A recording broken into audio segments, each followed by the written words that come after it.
पूर्व राजा ज्ञानेन्द्र शाह मध्य प्रदेश की राजधानी जनकपुर धाम में पहुंचल छले। करीब दिन पारिवारिक सदस्य सहित जनकपुर धाम पहुंचल और पूर्व राजा दंपति सोमदिन दोपहर 3 बजे जानकी मंदिर दर्शन करबाक लेल पहुंचल छला। मंदिर परिसर में समर्थक सबके उल्लेखनीय भीड़ देखबा में आयल छल। समर्थक सब हमरो राजा हमरो देश प्राण भंदा प्यारो छ, राजाओ देश बचाओ लगायत नारा सब समेत लगौने छल। जानकी मंदिर में दर्शन के बाद संचारकर्मी सबके जिज्ञासा में पूर्व राजा शाह अपने धार्मिक यात्रा में रहला बाजा परवा के किछ नहीं रहल प्रतिक्रिया देने छला। जानकी मंदिर से पैदल करीब 200 मीटर दूरी में रहल राम मंदिर तथा राजदेवी मंदिर में समेत पूर्व राजा दर्शन केने छलित। उनका आगमन के स्वागत कर समर्थक सब भिनसरी से तैयारी में समेत जुटल छल।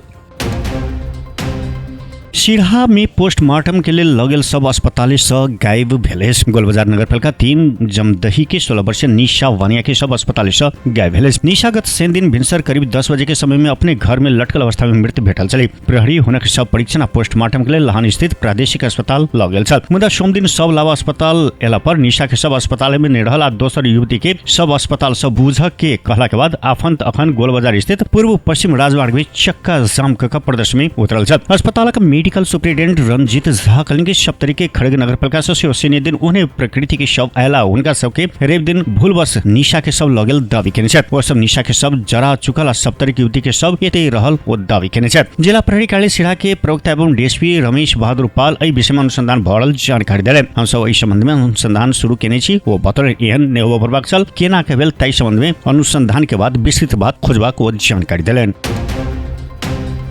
दादुरा महामारी से प्रभावित सड़ाई सदरमुकाम मलंगवा में सोम दिन भिनसरे से विशेष खोप कार्यक्रम शुरू कैल गेल। मलंगवा नगरपालिका वार्ड नंबर 2, 3, 4, 8, 9 और 10 में 6 महीना से 15 वर्ष भीतर के बुआबुची के दादुरा रुबेला विरुद्ध के खोप लगाव के काज शुरू केने। मलंगवा नगरपालिका 3 स्थित मुस्लिम बस्ती में दादुरा संक्रमण फैला के बाद विशेष खोप कार्यक्रम शुरू कैल गेल। स्वास्थ्य कार्यालय सड़ाई के प्रमुख डॉक्टर नवल किशोर झा मलंगवा नगरपालिका 3 में 23 गोटे में दादुरा देखा पड़ल जानकारी दिले। लैब परीक्षण के पर 7 गोटे में दादुरा के संक्रमण पुष्टि भेल। 16 गोटे में संक्रमण के जगह लक्षण देखा पड़ल स्वास्थ्य कार्यालय के प्रमुख डॉक्टर झा बतौने छथि। विश्व स्वास्थ्य संगठन यूनिसेफ मध्य प्रदेश जन स्वास्थ्य निर्देशनालय स्वास्थ्य कार्यालय मलंगवा नगरपालिका लगायत निकाय से समन्वय कर सोम दिन भिनसर से विशेष खोप कार्यक्रम शुरू केने छथि। माघ 16 गते धरि मलंगवा के 6टा वार्ड के करीब 8000 बुआबुची के दादुरा रुबेला विरुद्ध के खोप लगेबाक लक्ष्य रहल स्वास्थ्य कार्यालय से जानकारी देल गेल। विभिन्न निकाय सब प्राविधिक सहयोग लक नगरपालिका के स्वास्थ्यकर्मी सब 6टा वार्ड के विद्यालय आ मदरसा में जाकर खोप लगाव के काज शुरू केने मलंगवा नगरपालिका के स्वास्थ्य शाखा प्रमुख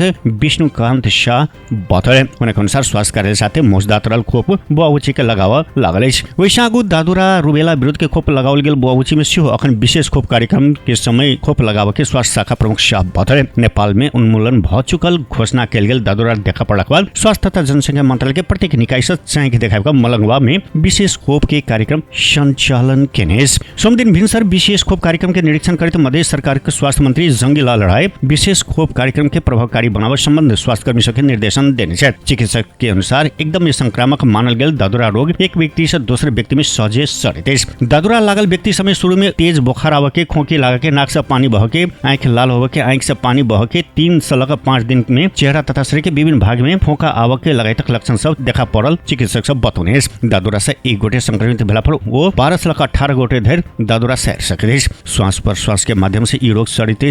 छिकला पर, खोखला पर, संक्रमित व्यक्ति के नाक मुंह छूला पर, हाथ ने धोला से सहजे ही रोग सेप सकते हैं। प्राय जन बुआबुची समय होवाला बहुत दादुरा कोनो भी उमेर के व्यक्ति के सेहो भ सकते हैं। दादुरा से बचवाक लेल बच्चा के 9 महीना आ 15 महीना में 2 बेर खोप लगावल पड़ते। खोप लगावल छूटल बुआबुची के ई रोग लागे के जोखिम बेसी होके चिकित्सक सब बतावते। काठमाडौँ महानगरपालिका के प्रमुख बालेन शाह नेपाल एमाले के अध्यक्ष तथा पूर्व प्रधानमंत्री केपी शर्मा ओली के लक्षित कर सामाजिक संजाल में कैल गेल टिप्पणी बारे निर्वाचन आयोग में उजुड़ी पड़ल। धर्मराज तिमिल सिन्हा दर्ता करने उजुड़ी में शाह के अभिव्यक्ति सब घृणा फैलल, तथ्यहीन आरोप लगौने आ निर्वाचन आचार संहिता उल्लंघन के निकट आवश्यक कार्रवाई के मांग केने। एमाले अध्यक्ष ओली हाल सार्वजनिक रूप में सब राजनीतिक दल प्रमुख नेता सब बीच पारदर्शी, बौद्धिक आ नम्रता आधारित विभिन्न डिबेट के प्रस्ताव रखते लोकतांत्रिक अभ्यास के मजबूत बनावा प्रभाव के अभिव्यक्ति देने छला। ओकर जवाब में रासोपा के वरिष्ठ नेता तथा झापा क्षेत्र में 5 के उम्मीदवार शाह सामाजिक संजाल मार्फत टिप्पणी करित ओली के 76 गोटे बच्चा के हत्यारा आतंकवादी देश जराव के जहन आरोप लगाने उजुरीकर्ता तिमिल सिन्हा के अनुसार शाह के ई अभिव्यक्ति लोकतांत्रिक बहस के मर्म विपरीत घृणा फैलाव के मान मर्दन करके अपूर्ण आरोप लगाव के निर्वाचन प्रक्रिया में नकारात्मक प्रभाव पड़ के किसिम के रहले कोनो प्रमाण व अदालत के निर्णय बिना सार्वजनिक रूप एहन गंभीर आरोप लगाउने स्वयं में मानहानि राजनीतिक प्रतिशोध आ मतदाता के मानसिकता भ्रमित करवा कार्य भेल उजुड़ी में उल्लेख तनहु के अबु खेरेनी गाउँपालिका 5 दोन्द्राङ बेसी नजदीक त्रिशुली नदी के किनारे में झफाइल अवस्था में भेटल गणपति डिलक्स बस मानव कंकाल भेटल करीब 1.5 वर्ष आगो सिमताल में धसना के संगे बेपत्ता भेल वो बस उत्खनन करवा क्रम में एक गोटे के कंकाल भेटल इलाका प्रहरी कार्यालय अबु खेरेनी के प्रहरी निरीक्षक प्रदीप सुवेदी जानकारी दिलन। उनके अनुसार बस के करीब 40% भाग काट कर बाहर निकलवा क्रम में डांस ऊपर के भाग मात्र भेल मानव कंकाल भेटाओल गेल कंकाल परीक्षण के लिए भरतपुर अस्पताल पठाओल सिमताल दुर्घटना स्थल से करीब 300 मीटर नीचा त्रिशुली नदी किनारे में बाउल से झपाइल अवस्था में 16 दिन आगू वो बस के पाटपुर्जा देखला के बाद खोजी कार्य तीव्र बनाओल गेल छ। इलाका प्रहरी कार्यालय अबु खैरेनी सशस्त्र प्रहरी बल नेपाल नंबर 17 गण चितोना नंबर 23 मनकामना गण भानु तनहुस खटल संयुक्त सुरक्षा टोली से वो बस भेटौने छ। विक्रम संवत 2081 अखार 28 गते भिनसर के समय में काठमाडौँ जायदकाल प्रदेश 03-001 2495 नंबर के गणपति डिलक्स बस वीरगंज से काठमाडौँ जायदकाल बागमती प्रदेश 03-006 15-16 नंबर के एंजल्स डिलक्स बस चितवन के भरतपुर महानगरपालिका 29 से सिमताल के झुलुंगे पुल नजदीक से लेदो सहित के धसना में पड़कर त्रिशुली में खइस का बेपत्ता भेल छ। दोनों बस के 65 यात्रु मध्ये गणपति यातायात के बस में सवार 3 यात्रु हेल का ऊपर आयल छल त अन्य सब बस साथे दहायल छल। सुन चांदी के भाव से फिर से कीर्तिमान बनाउने सुन सोमदिन तोला में 5,200 रुपया से बढ़कर तोला के 3,09,000 रुपया पहुंचल नेपाल सुन चांदी व्यवसाय महासंघ से जनाओल गेल जबकि रेव दिन सुन के भाव तोला के 3,03,800 रुपया रहल छल। एना सोमदिन चांदी के भाव से कीर्तिमान कायम केने चांदी सोमदिन 285 रुपया से बढ़कर तोला के 6,285 रुपया में कारोबार भेल महासंघ से जनाओल गेल जबकि रेव दिन चांदी तोला के 6,480 रुपया रहल छल। अंतर्राष्ट्रीय बाजार में सुन के मूल्य इतिहास में पहिल बेर 5,000 अमेरिकी डलर नागल विश्वभर आर्थिक और राजनीतिक अनिश्चितता के कारण सब लगानीकर्ता सब अपन पैसा राख सुरक्षित ठाउँ सब खोज रहल समय सोमदिन सुन के मूल्य प्रति अंश 5,100 डलर के कीर्तिमानी उच्च बिंदु में पहुंचल। बीबीसी जनने सुन के भाव सन 2025 में 21 वर्ष में 64% से बढ़ल छल। सन 1979 के बाद सबसे भारी वार्षिक वृद्धि रहल। ग्रीनलैंड के लक अमेरिका उत्तर एटलांटिक संधि संगठन नेटो बीच बढ़ल तनाव से सुन के मूल्य बढ़ावा भूमिका खेल रहा खबर में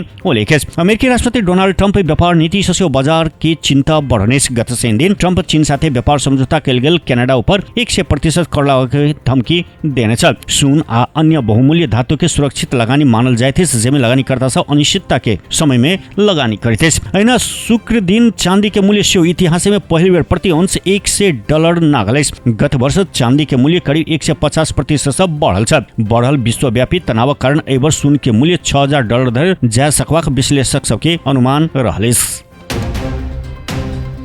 भारत सोम दिन अपन 77वां गणतंत्र दिवस मनाउने उपनिवेश तोड़ के अपने संविधान लागू केने औपचारिक रूप में गणतंत्र बनल दिन हरेक वर्ष भारत जनवरी 26 के गणतंत्र दिवस के रूप में मनाते। गणतंत्र दिवस समारोह में भारत अपन विकास यात्रा सांस्कृतिक विविधता सैन्य शक्ति प्रदर्शन केने ऐना राजधानी दिल्ली के आकाश में सैन्य टैंक आ लड़ाकू विमान से देखाने चलते यूरोपीय आयोग के अध्यक्ष उर्सुला वोन डेर लेयन गणतंत्र दिवस समारोह के प्रमुख अतिथि के रूप में उपस्थित रहल। गणतंत्र दिवस के अवसर में भारत राष्ट्रपति द्रौपदी मुर्मू, उपराष्ट्रपति जगदीप धनखड़, प्रधानमंत्री नरेंद्र मोदी, राज्य के मुख्यमंत्री, कलाकार लगायत सब सामाजिक संजाल मार्फत शुभकामना संदेश जारी केने छलैथ। दक्षिण कोरिया के वैज्ञानिक सब 1 सेकंड में खून रोक सके वाला स्प्रे पाउडर के विकास कैलक। KAIST विश्वविद्यालय के अनुसंधान टोली से विकास कैल गेल ई प्रविधि से गंभीर रक्तस्राव जल्दी नियंत्रण कर सकबाक अमेरिकी वैज्ञानिक पत्रिका मेडिकल एक्सप्रेस जानल गेल। वैज्ञानिक सब AGCL पाउडर नामक ई स्प्रे एल्जीनेट, जेलानगम आ काइटोसान जेन प्राकृतिक सामग्री के संयोजन से बनौने। ए प्रविधि में स्प्रे कैल गेल पाउडर से खून में रहल कैल्शियम साथे प्रतिक्रिया क जल्दी जेल बनवते त रक्तस्राव के बंद करते ई पाउडर से अपन तोल से 7 गुना बेसी खून के शोष सकबाक क्षमता रखते। गत डिसेम्बर 29 में पहिल बेर सार्वजनिक भेल ई प्रविधि से परंपरागत रक्तस्राव रोके के विधि से बेसी जल्दी आ प्रभावकारी परिणाम देबे के दावी कल गेल। ई प्रविधि युद्ध क्षेत्र, दुर्घटना स्थल आ शल्यक्रिया में जीवन बचाव एकदम उपयोगी साबित हो सकबाक वैज्ञानिक सबके ठहरे। मुदा एहि प्रविधि के व्यापक प्रयोग कर अखनो की चुनौती सब रहले। चिकित्सा नियामक निकाय से स्वीकृति लेवे के भारी मात्रा में उत्पादन करके सब साधारण के पहुंच में पहुंचाव प्रमुख चुनौती रहले। ये आविष्कार से आपातकालीन चिकित्सा सेवा में नया युग शुरू करके जीवन बचाव के दर बढ़ावा के युद्ध तथा दुर्घटना में घायल के उपचार में महत्वपूर्ण सुधार लावा के संभावना रहले। विशेषकर सैनिक अभियान, आपातकालीन चिकित्सा सेवा, सर्जिकल उपचार में ई प्रविधि एकदम उपयोगी साबित हो सकबाक विज्ञ सब बतावते। राष्ट्रीय लीग फुटबॉल में सोम दिन भेल खेल में मनाङ मर्स्याङ्दी क्लब और नेपाल पुलिस क्लब विजय भेले। ललितपुर के एन्फा कम्प्लेक्स के मैदान में भेल पहिल खेल में मनाङ मर्स्याङ्दी कांक्रे बिहार क्लब के 5-1 गोल से हराने। मनाङ मर्स्याङ्दी के गिडियन नाहा 2 तथा सुरेश कुमार, अनिल कुमार, पंछी मगर और नवराज गुरुङ 1-1 गोल केने। कांक्रे बिहार के संदीप देवा गोल खेले। प्रतियोगिता में मनाङ मर्स्याङ्दी के 4 खेल के पहिल जीत रहे। सेना कांक्रे बिहार के लगातार 4 हार रहे। सेना एन्फा कम्प्लेक्स में भेल दोसर खेल में पुलिस श्री भगवती युवा क्लब के 1-0 गोल से हराने। पुलिस उपहार गोल पौने चलता प्रतियोगिता में पुलिस के 4 खेल में पहिल जीत रहे। सेना का श्री भगवती के दोसर हार रहे। अखिल नेपाल फुटबॉल संघ एन्फा के आयोजना में भेल राष्ट्रीय लीग फुटबॉल में ए डिवीजन के 13 आ एन्फा प्रेसिडेंट लीग के 4 का 17 टोली सहभागी। सिंगल राउंड रोबिन का आधार में संचालन होने लीग में कुल 136 खेल रहे। राष्ट्रीय लीग के खेल सब में दशरथ रंगशाला, चैसल्स रंगशाला आ एन्फा कम्प्लेक्स में भरल लीग के विजेता सब 50 लाख रुपया पुरस्कार पावा के जनावल गेल।